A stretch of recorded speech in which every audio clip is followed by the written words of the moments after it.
We want to welcome you to the most hated podcast in Toronto. But stick around because Matt's got a fun fact that might make you smile, though, you Toronto Maple Leaf fans, just for fun. Mm-hmm. But we are Two Noobs talking, and I'm welcoming you to episode 140. That's a big number. That is a big number. John's making flashing gang signs over there. Over there, cat. That is only to your cats, though. Only to your cats. Right. You're running deep with them. So this fool is Jalopy John Tracy. Over here, I've got Matador Matt Craig. I am silently Steve Murray, but not really. Definitely not. John, how you feeling today? I'm great. I'm getting into my morning coffee really late today, so it's awesome. I like good coffee. There you go. Your morning coffee in the afternoon is always a strange thing. Matt, have you completed your morning ritual? I have. I just coming back from church, obviously, and I'm just now finishing my second cup of coffee. There you go. But it's not your morning coffee. That's the thing. It's like kind of like post-morning into the early stages of the afternoon, if that makes any sense. Late morning into early afternoon. Okay.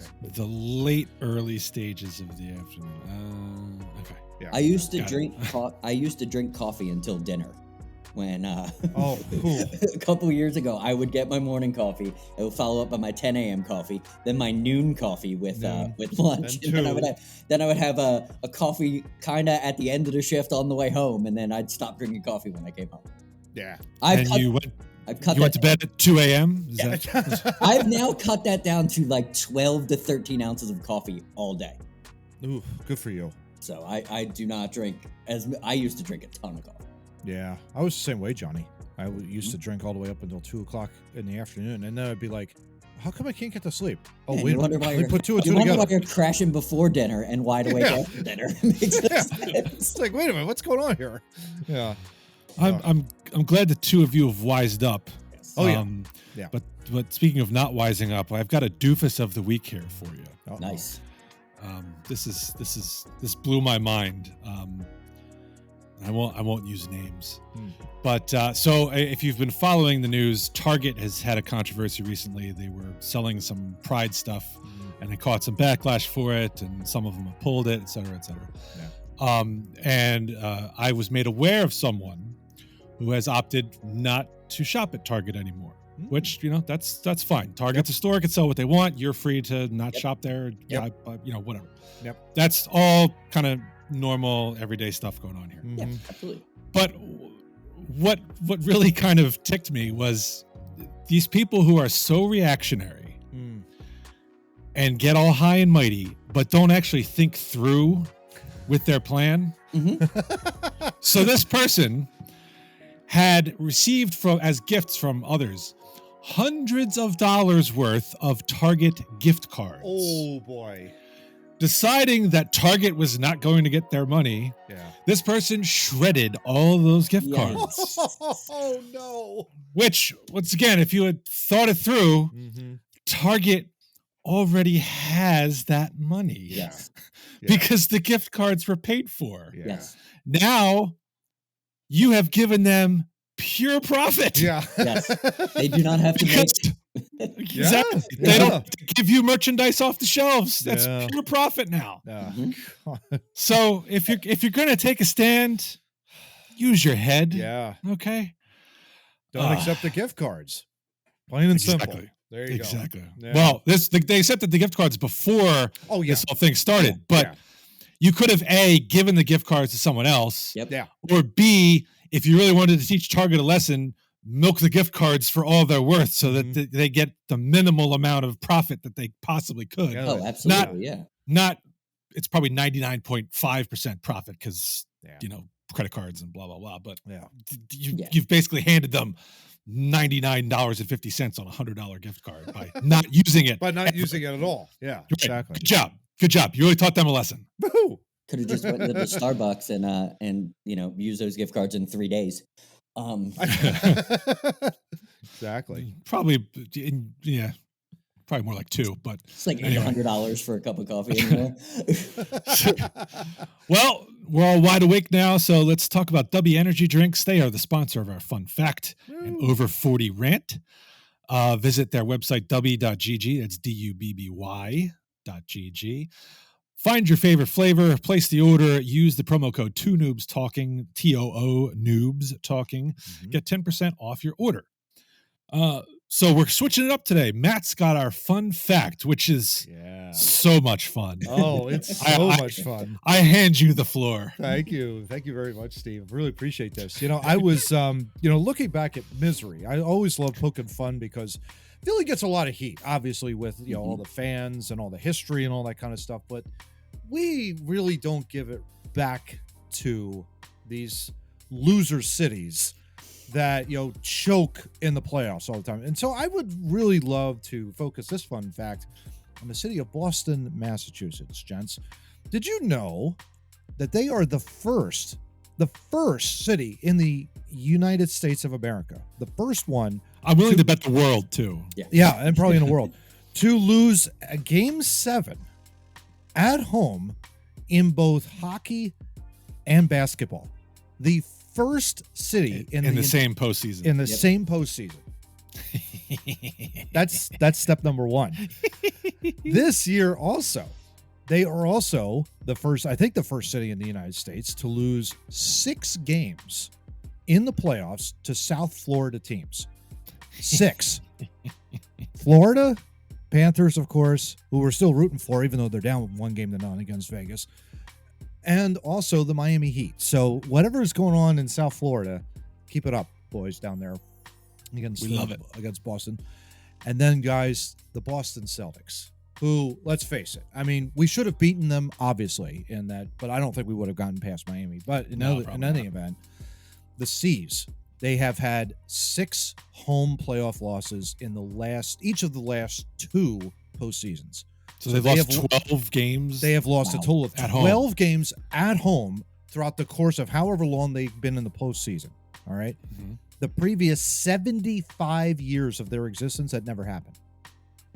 Wow. So just within the last 2 years, they've lost 6 times at home in each individual postseason. That I could not believe when I saw that when I heard that from Ernie on the NBA on TNT broadcast. I was like, holy cow, that's unbelievable.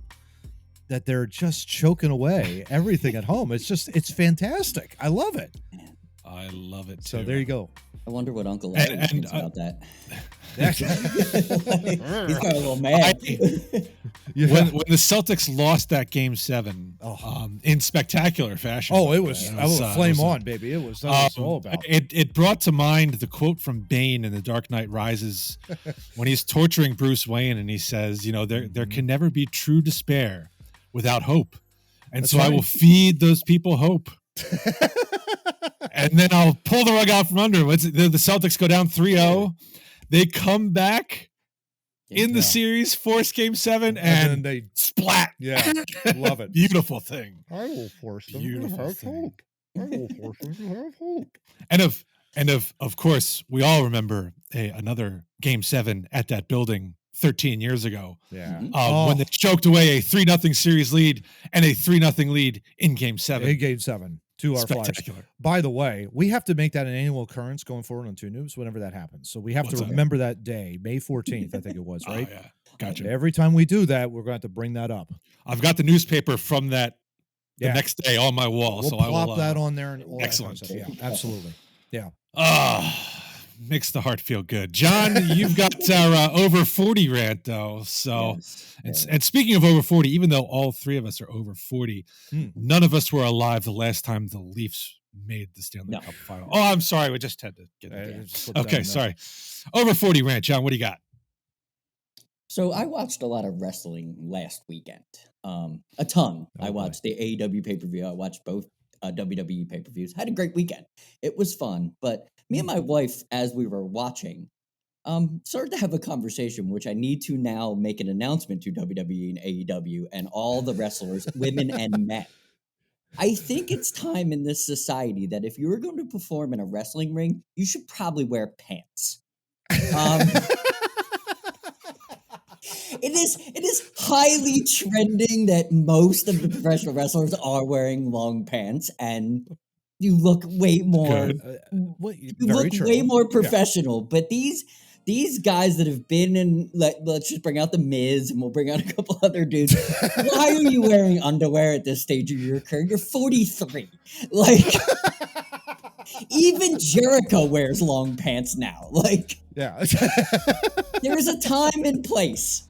The amount of times we laughed because something happened, because you can see more when you have bra, panties, and it was laughter. I'm like, and it's on the hard cam too, so it's not like they're going to the other cam and they're I didn't mean to see that. Like, put the pants on.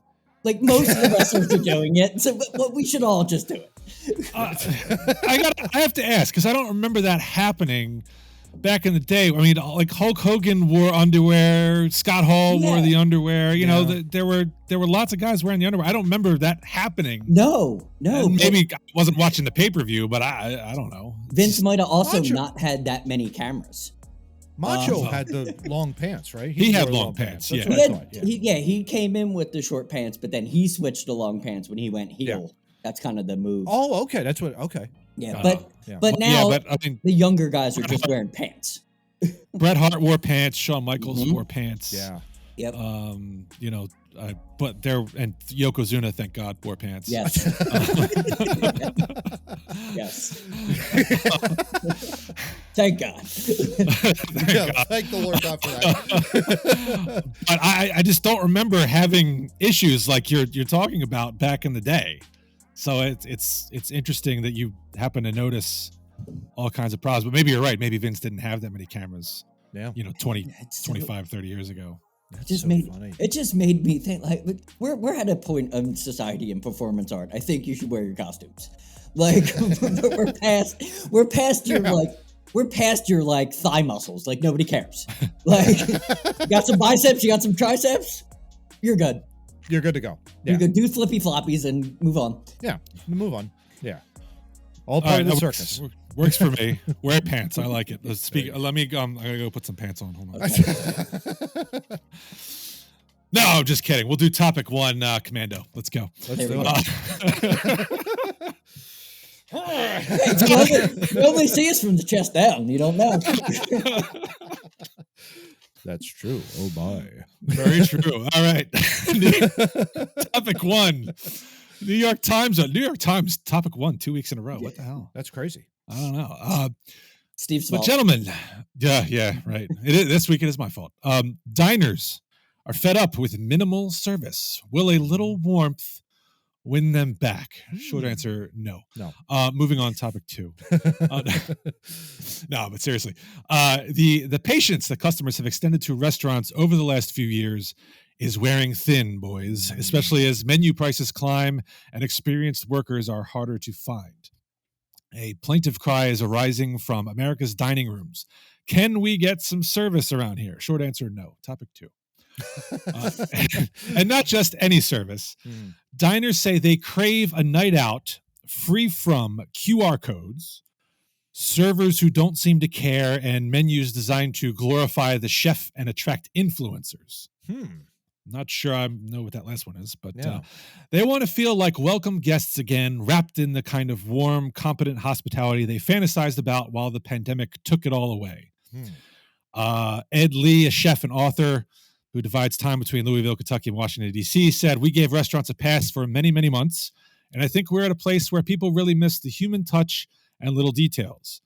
Lee saw this month just how much small gestures mean the first day he opened Nami, a Korean steakhouse in Louisville. A woman held the restaurant's oversized, stylized menu to her cheek and murmured, "Oh, a menu." Sounds like my parents. Fun, however, has gotten expensive. Eating out cost 8.6% more in April than it did a year ago, according to the Bureau of Labor Statistics.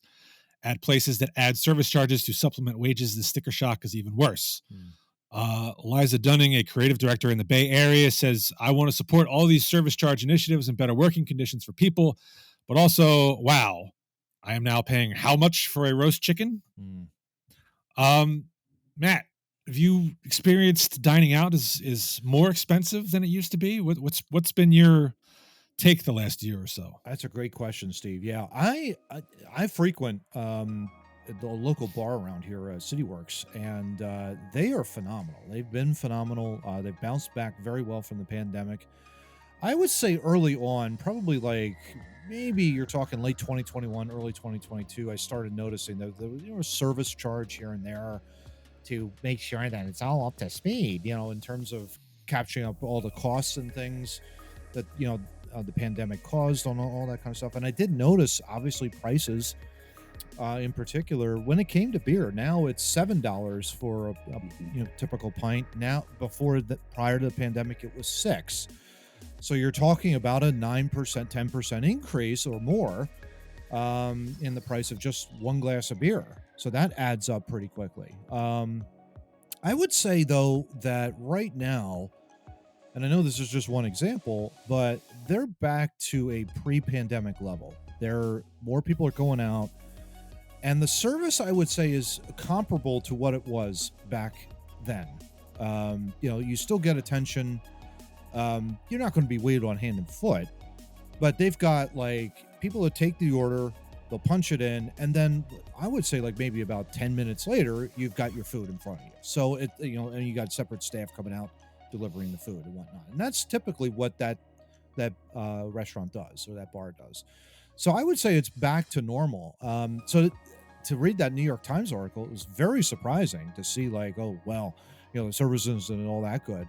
I'm here to tell you that in my experience, it has been essentially back to what it once was, which wasn't bad. Was it great? Probably not, but it's better than what it was for sure. John, what's a similar experience, or do you have a different take? I have the unique opportunity to go to different places in different parts of the state. So I still see certain areas where we need help, and then it's please be patient with us. A server will be with you. It does take a little bit longer because, some people don't. And I frequent the tourist location, I guess, the Buffalo Wild Wings, or the down here we have the 54th Street. Like, I like to go to those places and sit at the bar because no one ever sits at the bar there, and I can be alone. It's my secret on how to avoid people. This is what I do. But I was just in Waco. I was just out for dinner, quick after work dinner at Buffalo Wild Wings, and it took a little bit to get the food, but it was also busy, so I not really mad about that. But I got my wings and I got my beer, and I was in and out, and it was it wasn't that expensive. I do remember prior to that, though, Buffalo Wild Wings and a couple other places I went to, I was like, how did I spend $30? I was there for like 30 minutes. It was like one of the, but now it doesn't seem. I think I spent like $20, and that's what I'm more used to. Yeah. And just me, myself, like a beer and an entree, it should be about $20. Yeah. Well, let me ask you. I agree with both of you. I think that the restaurants I've been out. I was out last night. I don't feel like there's really any difference from pre-pandemic at this point. There are some restaurants who still are struggling with staff, but even there, I haven't had an impression of a waiter or waitress who was angry with me or anything as a result of it. It's just you just got to wait. That's part of being patient.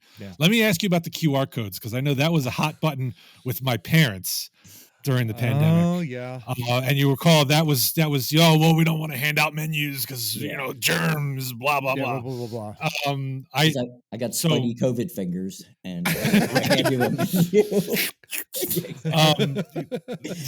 Are you guys in favor of the QR codes, or do you like having a physical menu to read in front of you? I want the physical menus back, to be honest with you, Steve. We joke, a buddy of mine and I joke at CityWorks. It's like, oh, we missed the beer Bible, gospel according to this, gospel according to that. And they have like the whole list of beers, right, that you choose from. And it was in a nice like leather bound type of thing. You're able to turn the page, whatever. Now it's like they give you a sheet, and it's like, scan here for our listing of all of our beers and for more options. Press one. And it's like you Para can't just Número dos. yeah, you can't just give it to me. You can't just tell me what it is. You can't just here's what we have and blah blah blah. Okay, let me turn page and I'll be able to find it. Unless you're inside, then you have they have like a full listing of all the beers listed. But even then, it's just the name of the beer. You don't know what's in that particular beer. That's where that menu came in, where you're able to, oh, okay, I want this, or I want that, or I want this, or I want that kind of a deal. It's like the QR code, there. Also with the receipts too, nah. I don't want those anymore. I'm done with those. It's like they got rid of them, and I was fine with that. Perfectly okay with that. Now, John, what about you? QR codes, yay or nay? Either or. I mean, I don't really care. I'm also, that's me. I'll look at a menu on my phone. I do miss the menu because it's easier when you're out with another person and they're not sure. You can kind of help them because you're looking at the same thing. It's instead me and my wife at one time were sharing a cell phone because we oh here, hold this, like your turn. Like the one thing I get mad. It's the same thing with self-checkout. I get mad at is why do you make me use my own stuff? Like to do things. Yes, I'm buying battery for people. Yeah. Even though I do it because I don't want to deal with people, I'm still mad about it because why am I using my cell phone to? Why can't you? Because they won't hand you a tablet because they won't hand you a menu. Yeah, the thing I like about having a physical menu is I'm not having to scroll up. And if I remember seeing something, it's easier to just flip a page, scan the page. Oh, there it was. That's what I was looking for. Yep. It's so much easier to do. Mm-hmm. And sometimes my phone doesn't like to scan. So, it's like if you're in that situation where it's either you got no internet or your phone just like, no, I don't want to work for you today. Or it's too dark at the table and your phone can't see it. That happens. Right? That happens to me all the time. There you go. There you go. Turn that light on so my phone can see it. Camera's not that good. Yeah. Well, so the article goes on, gents. Will Guidara, a New York restaurateur who in 2022 published Unreasonable Hospitality, The Remarkable Power of Giving People More Than They Expect, said the value proposition of eating out has changed. Great food in the absence of hospitality is not a great value, he said. I agree with that. It might be great food, but if the service sucks. But how to teach true hospitality to a new generation of workers who may not even know how to fold a napkin. The need for more attentive service hasn't been lost on the executives at Chili's, for example. One measure of how things are going at their 1,129 restaurants are the reports the company compiles about guests with a problem, or GWAPs. It's in the article. Look it up. I just assumed that. I can speak on the GWAP. A year ago, the GWAP metric rose so much it needed to be addressed immediately. A lack of staff attentiveness was high on the list. There you go. Yeah. Kevin Hochman, who had just become CEO, made some moves. He canceled a pilot program that used robots as servers, thank God. He told managers to hire workers to bus tables, a task that in recent years had fallen largely on servers. He simplified both the tablets that servers use to take orders and the way some dishes are prepared and plated. The aim was to give servers more time to spend with guests. There you go. When you go out to eat, you want to be waited on, and that hasn't changed. People pull back on these expectations a little because of the state of labor and staff, but I think that's kind of over now. They want a fast and fun, inviting atmosphere. All right, John, have it the GWAPs. So it's funny that Chili's popped up in this because when I was in Nashville for a couple months and when I lived in Dallas, Chili's was the go-to spot for me and my wife because we liked 4 menu items. And they had this really cool, I used to love Miller Lite when I would go out, and they would have the pitcher, and it would be like a $10 pitcher, and you would get 3 to 4, or 3.5 to 4 beers out of it, and it would be like perfect for just going out for that time. The service in the Dallas and Nashville one is almost exactly the same. It almost felt like they were hiring the same personalities. It was amazing too, because we would frequent the Nashville one, and then that was why is it? It felt like home. because we had spent so much time in the Nashville one. They do an amazing job. I can't speak so much for the one that is around the corner here, down where I live now. Their GWAP is probably off. But still, the service is better than most places. Yeah, that's all. I just want to talk about their GWAP. Matt, are you finding CityWorks aside, because you've got a pretty good relationship there? Yeah. Other places you go out to eat, are you finding the service is worse than before pandemic? Better? Same? I would say there was one. I remember one instance at a local corner bakery, just right around the corner here from my house, in King of Prussia. And there was, now get this, guys, there was only one guy that had to basically take the order at the register, then turn around, cook it, then bring it out. And the other person was in the back just washing dishes. That was it. And that was like in early 2022 back then. And it was to a point like I was with the parents. And my mom was sort of getting emotional over all of this. This guy was essentially doing like 3 different jobs, and he's going from one spot to another and not getting any help. That sucks. I mean, that's just absolutely brutal and terrible in that regard. We gave him a handsome tip afterwards and just saying, like, just hang in there, do the best you can. And I think he one, appreciated it, but I think two was his, that was his final day. Like, he knew that was it, and he knew he had to walk away. Yeah. It was like, that's just ridiculous when you have something like that. Yeah, I mean, outside of that, I think that was a one-off. I think there are like in the King of Prussia area, it's a high volume, high traffic environment around here. You've got multiple different shoppers that are frequently visiting all of these different restaurants and the stores. To say that if they are ever understaffed, they're going to hear about it. And I've not heard one thing where it's like, oh, don't go here because they're down 5 people, or don't go there because the food there is awful. That kind of a deal. It's literally like, the people are well staffed in and around this area, and this is like western suburbs of Philly. So, there isn't like a talent shortage or anything like that. There isn't like not that many people going to anything of that sort. So, I guess it's rare in some instances, compared to the rest of the country. But at the same time, it's like if any one of those restaurants goes down, everybody is the GWAP will spike right back up. And it's a huge issue. It's a huge problem. Aside from shortage, though, what about the quality of service? Have you seen any change in that from pre-pandemic, or do you just see it as the same? Yeah, it's virtually the same, Steve, to be honest with you. I mean, it really hasn't changed all that much. I can't even recall really a time where it was like, I'm sitting there just waiting for the food to be delivered. It doesn't happen around here. It just doesn't. At least not in my experience in that regard. But yeah. I don't think I've had any more low quality service, dine-ins than I had pre-pandemic. It's just about the same.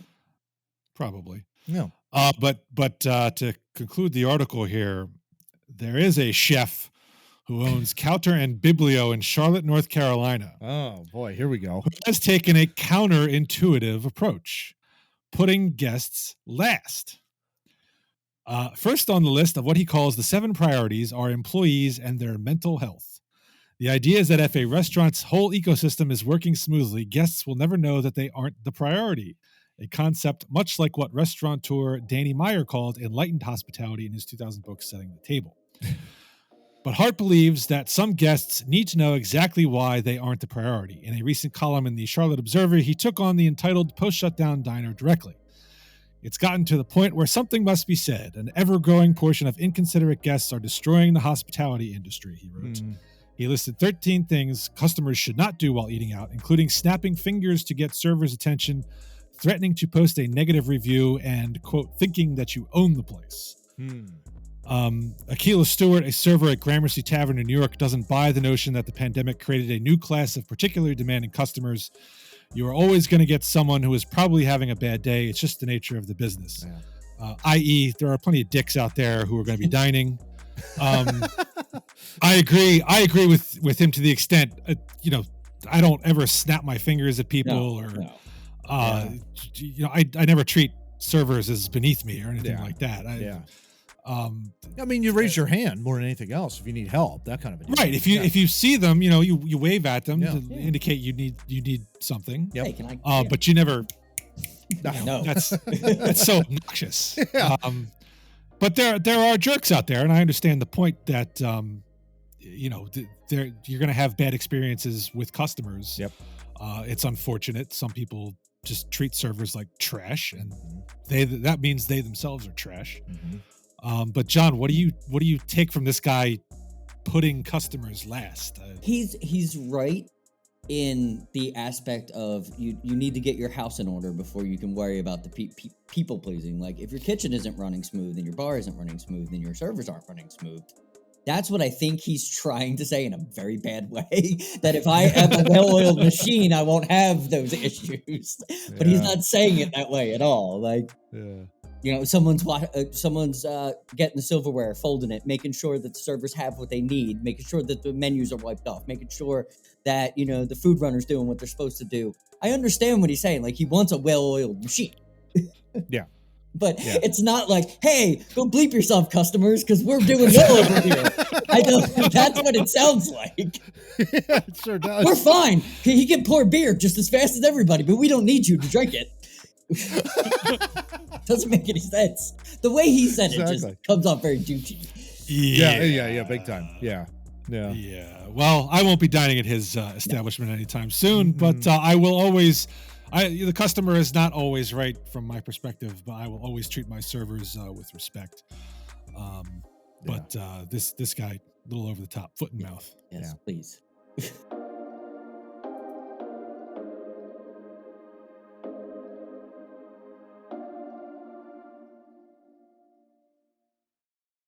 All right. Do we all have our pants on for this topic now? Yes. Are we? Yes. Well, I am sitting down, so I think we should. That doesn't answer my question. Got pants on, sir. Yeah, we're good. All right. No mishaps on this episode. No. All right. Topic 2. Mashable article. Oh boy. A lawyer did not listen to Two Noobs talking and used ChatGPT for legal filing. True. Oh boy. The chatbot cited non-existent cases it just made up.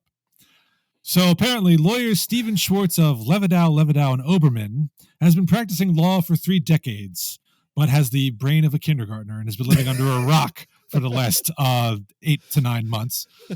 One case, what? Why couldn't Oberman just married one of their sisters so it would have been Levidow? And it's just They could be Levidow cubed. There you go. Shortened up even more. There you go. Now one case can completely derail this fool's entire career. Why? Oh. He relied on ChatGPT in his legal filings. Oh. And the AI chatbot completely manufactured previous cases, which Schwartz cited out of thin air. Oh. It all starts with the case in question, Mata versus Avianca, according to the New York Times. There's the New York Times again. What the hell? They better start paying us a fee here. An Avianca customer named Roberto Mata was suing the airline after a serving cart injured his knee during a flight. Fair enough. Okay. Yes. Avianca attempted to get a judge to dismiss the case, as is typical by a defendant. In response, Mata's lawyers objected and submitted a brief filled with a slew of similar court decisions in the past. And that's where ChatGPT came in. ChatGPT provided Schwartz with multiple names of similar cases: Varghese versus China Southern Airlines, Shaboon versus Egypt Air, Peterson versus Iran Air, Martinez versus Delta Airlines, Estate of Durden v. KLM Royal Dutch Airlines, and Miller v. United Airlines. The problem? ChatGPT completely made up all those cases. They do not exist. Matt, what should happen to this fool? I don't know, but I think he ought to be he ought to repractice law if he's been doing it for 3 decades. Either that or he needs to actually take a look and actually do some research. I don't know. There's a combination of those 2 things, but I mean, come on. You're going to rely so much on something that has been truly proven to be, like, at this point, awful. Like, I don't understand the need to have artificial intelligence just rushed right in and let's just go ahead and do it. Don't worry about whether or not something's made up completely. Forget that. Oh my gosh. No. If I were this lawyer's client, fired. Yep. Big time. Yeah. Yeah. This is laziness on a whole nother level. Oh, no question. Yeah. All right, we want to talk about laziness on a whole other level. Okay. Continuing on. According to Schwartz, he was unaware of the possibility that its content could be false. Once again, he failed to listen to Two Noobs. Oh, man. Maybe you ought to mash that subscribe button, buddy. The lawyer even provided screenshots to the judge of his interactions with ChatGPT, asking the AI chatbot if one of the cases were real. ChatGPT responded that it was. It even confirmed that the cases could be found in, quote, reputable legal databases. Again, none of them could be found because the cases were all created by the chatbot. Wow.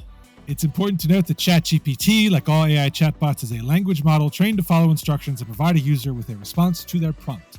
That means if a user asks ChatGPT for information, it could give that user exactly what they're looking for, even if it's not factual. The judge has ordered a hearing next month to discuss potential sanctions for Schwartz in response to this unprecedented circumstance. So he was so lazy, he didn't even look up the cases in the standard legal databases that we use. John, lazy. That's what you told us, that there was a database that you could like Google. You could Google what you need. He took the time to put it in the ChatGPT. Why didn't he just put that information then into the legal and mark it up? Oh, well, Martinez, I got that one. Or that one's good. Okay, I can cite this. I can print this out of. He just went, oh, this works. I'm going to take this to the judge. And he took photos of it. Like, he did all the work except for the work.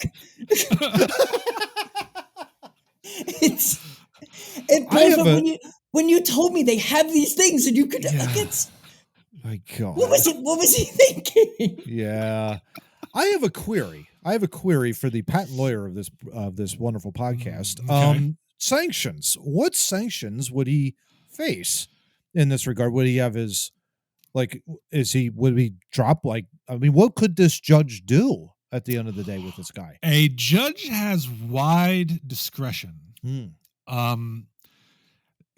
I don't know that I don't think the judge can disbar or suspend his license to practice. I think he could file a complaint or something with the state's bar association or the bar that handles, saying what this guy did and recommending a suspension. As far as the case, I mean, it could range anywhere from you got to pay attorney's fees for the motion all the way up to, I mean, he could decide the case in the plaintiff's favor. It's called terminating sanctions, which is not fun if you're a defendant or the side who gets terminated. But it could be pretty severe depending on it. This guy's been practicing law for 3 decades. This is something you might expect from a younger guy who's really into, maybe a couple years. AI. Yeah, maybe a couple years in. Yeah, this guy's experienced, and as John pointed out, he did all the work, but the work. It's one thing to ask it to write your brief and get you the cases, to then turn around and say, "Hey, are these cases real?" Yes. Yeah, sure. Yeah. I told you they were. It reminds me of John Lovitz's character on Saturday Night Live, Tommy Flanagan, the pathological liar. Yeah, that's the ticket. Yeah, these are the cases you need. Yeah, that's right. That's right. Yeah. Nothing to see here. Don't worry about it. Yeah. I mean, knowing now what the judge's discretion is, what do you think an appropriate sanction would be here? I mean, not having any full understanding of the law, of course, but I would say probably definitely suspension of the license. It's got to be at least for a couple of years, I would think. I mean, if you're that lazy, that calls into question almost everything that you've done, doesn't it? I mean, that's a severe implication on the guy's integrity. If he's saying, well, I'm going down this road and this thing's telling me yes, when it's just made up, it's like, well, how can I go to, if I'm a client, I'm not going to this guy anymore. If he's just going to, ChatGPT to get all of his background information, And he doesn't know the difference between truth and error? He took the Matrix's word for it. What are you doing? That's a really good question. I think the judge, first of all, has to ask him, how many times have you done this? Yes. That would be my first thought. Yeah. That's the first question. It can't be his first rodeo. Because he knew to take photos and take different steps to give to the judge to show that he did the work. So it's not like this isn't his first rodeo. Just didn't hand him a piece of paper with lies on it. Like he backed his lies up. Right. And well, that's the thing. Then on top of that, his justification is, look at what this thing did. Mm-hmm. He's pointing the direction of the blame not on himself, but on this stupid AI, which is like, you can make that up on the fly now. As we've demonstrated on this podcast alone, this thing is rogue. This thing, I'm convinced it's rogue, and it's like it should not be implemented until it is under control and or regulated. I'm fully convinced of that. Well, I think corporations need to step in and tell their employees, or law firm like this, Yes. I've warned lawyers in my firm about using it based on stories like this. We've talked about it on the podcast before. Yeah. Mm-hmm. Don't use it for, I mean, there are things you could use it for. Yeah. Write me somebody who in a chamber of commerce I participate in. Yeah. Somebody said they used it to write a pitch for them, like just a jingle, okay, that's fine, because that's just kind of flowering something up. Mm-hmm. Creative process. Use it. It's a creative process. Truth and doesn't. Well, I guess truth does matter if you're going to say you provide excellent customer service. Oh yeah. Hopefully you do that. Oh yeah. But when you're getting into something like this, it's really, and the thing about it is, any good opponent law firm, the minute they get somebody's brief, is checking the cases. Yeah. Because they want to make sure. Because a lot of times what happens is they'll cite a case, but they'll paraphrase it in such a way that's kind of manipulative. And so you turn that back on them and say, you mischaracterized this. This is what the case really stands for. Yeah. Blah, blah, blah. I could just imagine this, the lawyers on the other side going, I can't find these cases. Yeah. Where are these from? He should have to pay the fees of the people that this lawyer against him sent out. Like, he probably had 3 or 4 people looking at that. That's at least 2-3 hours of wasted work, because they're like, we can't find it anywhere. I think that's at least a fair sanction here, is attorney's fees regarding this motion. Yeah. And recommending to the bar that he be punished in some fashion. Yeah. I've got a fun one. The judge should ask ChatGPT what to do with this guy, and just turn around full circle. Death. ChatGPT said death, so I want to tar and feathering. My point being is, if you're gonna risk your client on this, let's risk your should we disbar this man, ChatGPT, and see what it says. Yeah. One final point I want to make about the corporations, I'll never forget it. During my Lean Six Sigma class, there was one person in particular that worked for, like, let's just say a defense company. And I remember her saying this. It has stuck in my mind ever since. It's like, this thing, talking about AI, freaks the hell out of me. I don't want to deal anywhere near with this stuff. So, I mean, take that for what it's worth at that point, guys. I mean, really, this is something that really we need to gather in more information and get it under control as soon as humanly possible. Well, a lot of the stories I've heard were just people, messing around with it. I told the story months ago about a former colleague of mine who was just playing around and did something, and he found out the result was he was getting lies out of ChatGPT. But he was just kind of doing that for fun in his spare time. Now, when you have a story like Samsung, and you have Samsung and the whole bit, now people are actually getting in trouble for it. I think we need to get a grip on this real quick. Absolutely.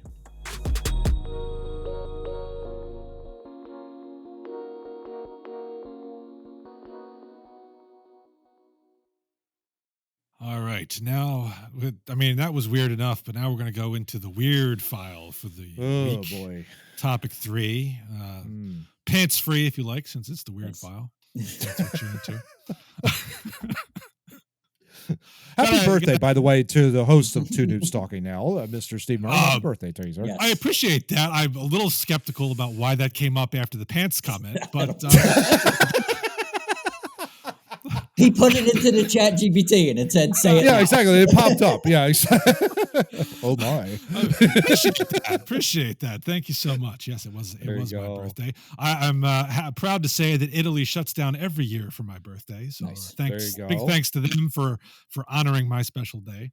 Nice. There you go. But moving to topic 3, NPR article here. This airline is weighing passengers before they board international flights. Oh boy. Of course, every flight in New Zealand is international, but that's fine. Yeah.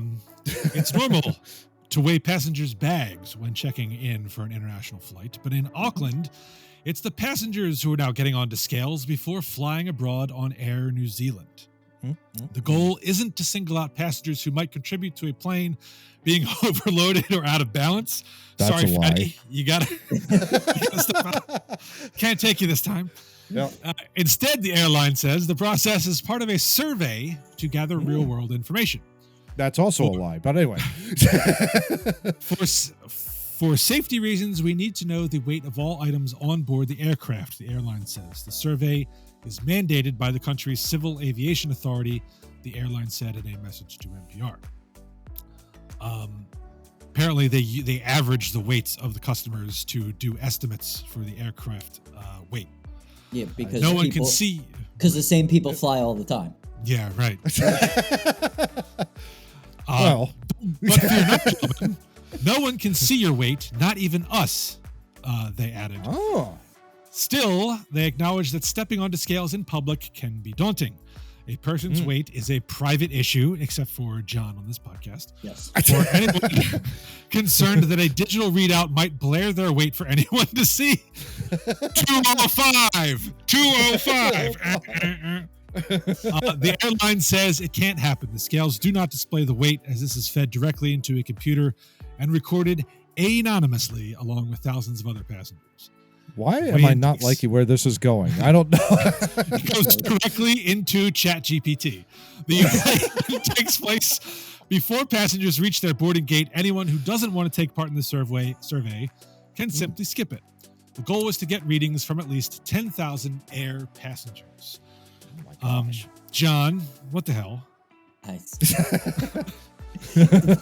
My first thought when reading this article was, why don't you just go on the internet like everybody else and just, what's the average weight of a 35-year-old? What is the average weight of a 34-year-old? You can make those calculations because that's what you're going to mix bag. It's not like me, you, and Matt are flying every day and we're just getting in line and the plane is going to be perfectly balanced because we're Steve's up a pound, John's down a pound, John's up 5 pounds, Matt's doing it's like maybe the circus is flying one day and you've got 7 elephants. I don't like it's always going to be different.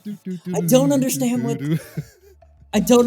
they're doing. Like, you can't just use real world information. Like, it's out there. Well, they're obtaining real world information, John. What are you talking about? They're going directly to the source.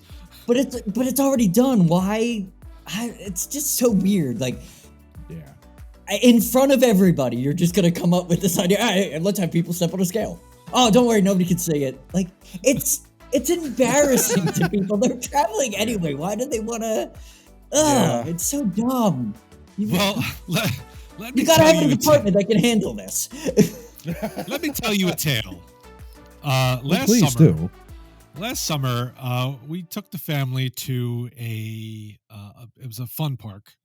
Where they had a number. It was like a water. They had a bunch of water rides, and one of the tall slides where you come down on the tubes had a weight limit. So you have two. It's one of those ones. It's like a figure 8. You get two tubes together, so 2 people ride together. Yep. But there was a weight limit. I believe the weight limit was 400 pounds, if I'm not mistaken. Okay. They actually had a scale at the top of the slide where the guard in charge at the top, if there was some question as to the weight of the 2 riders, would have you step onto the scale and weigh before going down. On our way up, we passed 2 gentlemen who failed the test. Oh no! And we're on their way back down the steps. Oh God! With one in the back going, "Oh, he needs to lose some weight." My argument to that is, okay, so that is something where something could go wrong if, you know, there's a weight limit and, you know, someone's going to fly off and get hurt. The plane's not going to fall over because someone that weighs 350 pounds gets onto the flight. Like, they already figured that out in aviation. They don't, like, that's why they weigh the bags. They have a concept of how not to overweigh the plane. It's called, you're not allowed to bring your shit. You can bring yourself. The people are irrelevant on the plane. They already have that number calculated in. Factored in, yeah. So they don't. But so I could understand, like, sorry, fatty, you can't go on the water slide. But you could get seriously hurt for being over that weight. Oh, sure.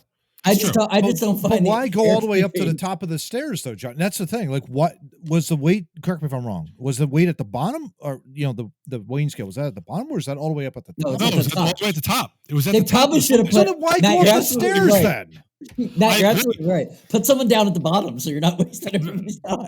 Before I move on with the article, just to take us off on a wild tangent. Yeah. So yes, the weight was at the top. I guess that was incentive for people to lose weight by walking all the way up the stairs before they weigh you. But here's the other problem. Okay. This slide has a sign at the bottom that says no water shoes, right? Not that I wear water shoes, but sure. So you got to leave them at the bottom anyway. The scale at the very top, sitting in bright sunlight, right? Yeah. Hot. Metal top. Hot. Oh. So you step on that thing, you are not only, subjecting people around you to your weight, you are also burning the hell out of your feet. But I digress. Awful. Evil. Yeah, just awful. So here, to make it worse, guys, the weight survey falls far short of a controversial plan launched by Samoa Air in 2013. When it moved to charge each passenger an airfare based on their weight. That's what I feel like. This is where I feel that the New Zealand airline is going. That's where they're headed. They're trying to grab data so they can survey. Survey. Weight affects everything from a plane's climb rate to its cruising altitude, speed, and maneuverability, as the FAA notes. And overloading is a big concern, especially on overseas flights. FAA says most modern aircraft are so designed that when all seats are occupied, the baggage compartment is full and all fuel tanks are full, the aircraft is grossly overloaded. If maximum range is required, occupants or baggage must be left behind, or if the maximum load must be carried, the range dictated by the amount of fuel on board must be reduced. So it does sound, Matt, like there are some legitimate reasons to have concern, but as John points out, I feel like they've already got that figured out, don't they? A little bit. Yeah, I would think so. Yeah, and I think you're right. It's certainly, if you're going to take a survey, right, you're trying to find out more information than what you always want to try and lead on. I would not be surprised if down the road, this New Zealand Airlines company says fare for someone between 100 and 150 pounds, X dollars. 150 to 200, X dollars. 250 to 300, X dollars. You know what I mean? Like, you're going to see something like that. Maybe a surcharge on top of that. And then all of a sudden, you've got an issue. You've got a problem. And you got pissed off customers as a result of it, in that regard. So they could try and skirt around the little issue and say, oh, it's science-based. It's all about science. No, it's not. It's all about making money. Let's just put that on the table. It's all about making money too. And to be honest with you, I could see it happening that they could probably skirt around this issue and just say, like, okay, well, we're going to charge you X number of dollars and call it a additional finder's fee or something like that. Maybe not finder's fee, but you know what I mean? Like additional weight fee, that kind of a deal, or they'll hit it in the transfer fee or whatever the case may be. But yeah, no question about it. I know it says, it's silly. It is utterly and hilariously silly, which I absolutely love. But at the same time, it's also like incredibly embarrassing for those that are weight conscious and health conscious, in that regard. It says it's we can't see the weight. It's just going to a computer. the computer's feeding into the cockpit where the pilots and the flight attendants are all giggling like. Yeah, exactly. Got another one. We got another Big Bertha today. But it's like, come on. All right, this guy, 300. Let's see. Yeah, exactly. All right, pen up. Let's go. They're definitely gambling inside with that kind of information. Oh my gosh.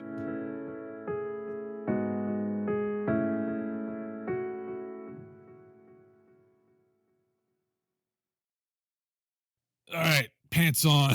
Topic 4. I dropped my phone. Hold on, guys. Oh my gosh. Well, so speaking of dropping phones, yeah, speaking of dropping phones, we're going to topic 4 here, which we found to be an interesting combination of two types of douchebags that we often discuss here on Two Noobs Talking. Yep. Oh boy. One being the self-interested, selfie-taking person, mm-hmm. And 2 being the government official abusing power. And this is just a fascinating intersection of the two that goes along with John dropping his phone. Just love it. Yeah. CNN article, people. Indian official drains reservoir to retrieve phone dropped while taking selfie. This is not one for the weird file. Not at all. Not for the weird file. This is for the complete tool file. Yeah, exactly. A government official in India who drained a reservoir to retrieve a phone he dropped while taking a selfie has been suspended from his job. All right, that's a positive already. Right? Yes. Yeah. More than 2 million liters of water were pumped out of the Paralkot reservoir over a period of 4 days in an effort to retrieve the Samsung handset belonging to Rajesh Vishwas, a local food inspector.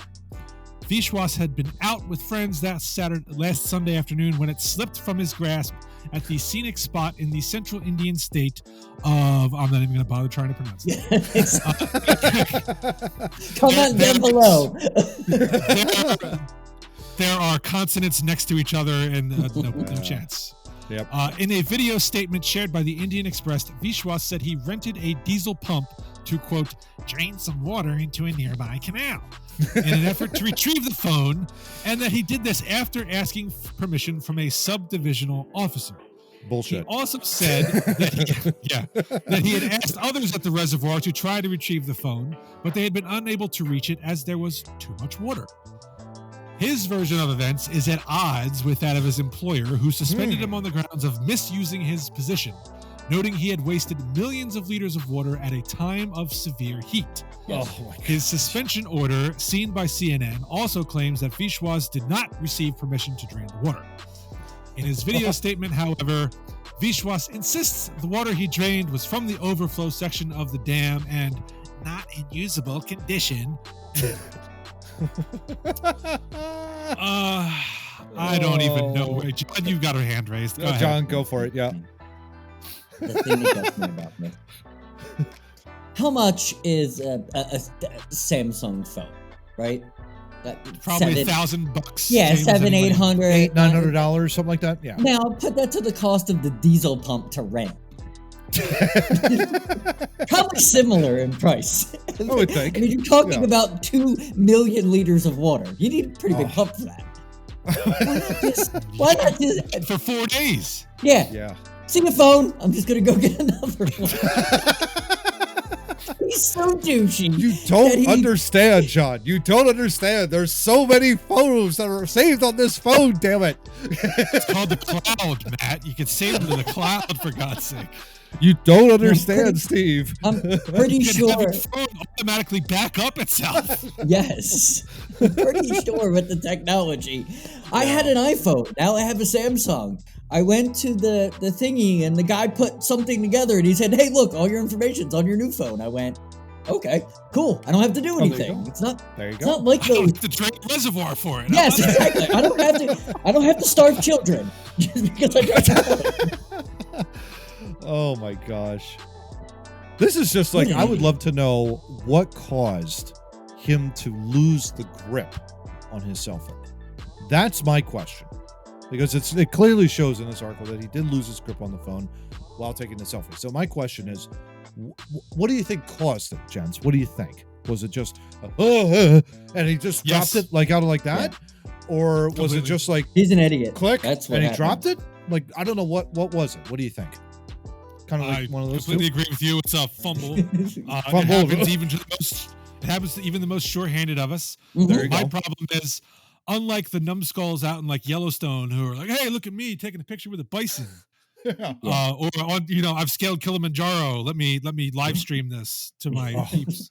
Because I got Wi-Fi. Or you're having a hundreds of $1,000 lunch on a big old balloon up in the stratosphere in France. Exactly. And you drop the phone. Unlike those scenarios, this is like, "Hey guys, check me out by the reservoir."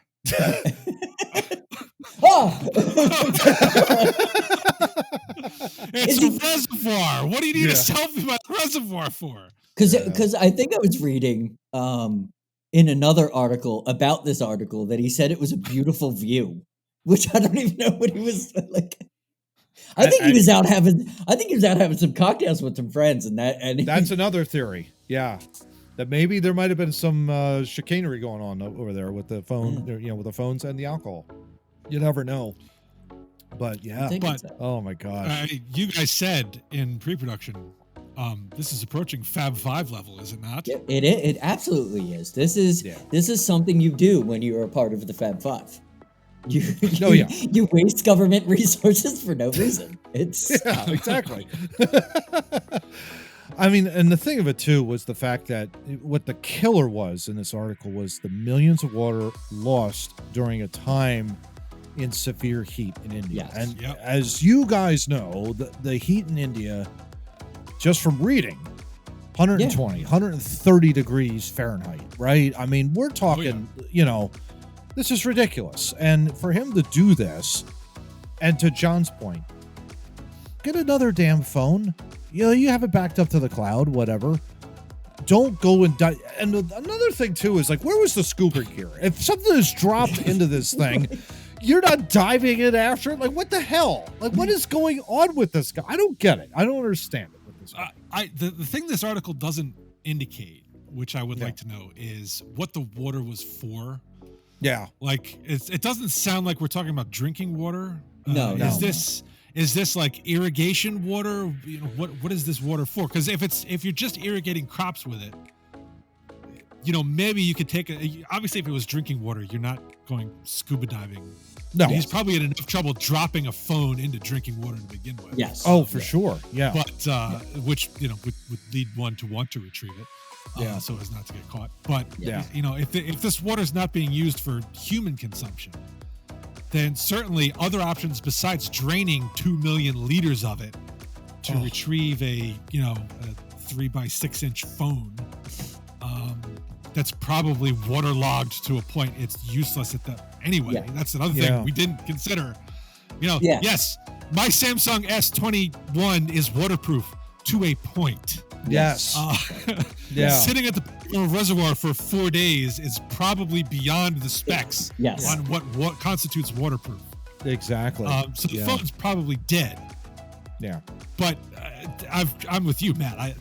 If it's not water for human consumption, there's got to be other ways to retrieve this thing than drainage. It is by a dam. So my thought would be there's got to be some sort of video statement. Vishwash insists the water he drained was not from the overflow section of the dam and not in usable condition. So that to me says there's something going on with the maybe it's a water runoff system. In that regard, you're removing some of the impurities and it goes through into a dam and do another, thinking like Hoover Dam, that kind of a deal. Maybe. Mm-hmm. But at the same time, to your point, Steve, I mean, if it's in the damn reservoir, it's gone. It's over. You don't need to retrieve it. You don't need to take 4 days and pump 2 million, right? 2 million liters of water out to get a damn phone. You stupid idiot. My goodness. I don't understand. His employer did say that he wasted millions of liters of water at a time of severe heat. So it sounds like it was used probably for irrigation. I think I'm going with Steve on that one. It had to be for the crops and plants because that's what he got sent for, wasting it. Like it was right being used for something. Yeah. And he's saying it wasn't used for anything. It doesn't make I think I'm going with the employer there. I don't think an employer would suspend you if the water was not usable for something. It's there for a reason. Yes. you're not going to get suspended if you're just throwing out old water that's got no use. Yes. Because it's probably going to be thrown out anyway. Yeah. So this guy, typical Fab Five, is covering it up to the best he can. Moral to the story: two morals to the story. One, hold on your damn cell phone. If you're going to take a selfie, hold on to your damn cell phone. And two, don't waste government funding and don't waste government resources to retrieve your stupid phone when you drop it into the stupid dam. That's all I have to say about that. Take that. Bam! I can get on board with that. There you go. And that's a fantastic way to conclude episode 1. See, this guy's got me so wired up. I'm just like, oh my gosh, it's too funny. We are concluding episode 140 on that note. There you go. So, gentlemen, that was a fun episode, pants or not. Do we have anything final to say to our viewers and listeners out there? I had pants on the entire time. Good. I kind of did. There you go. Well, we'll see you all at episode 141. Those will be full body shot cameras. Until that time, have a great week, everyone. Hey, everyone. Thank you so much for listening to this episode of Two Noobs Talking. Not only can you listen to our entire catalog here on YouTube, but you can also download us on your favorite podcast listening platforms, such as Apple, Google, and Samsung podcasts, along with iHeartRadio and others. Have a great week, and we look forward to delivering another episode of Two Noobs Talking. Take care.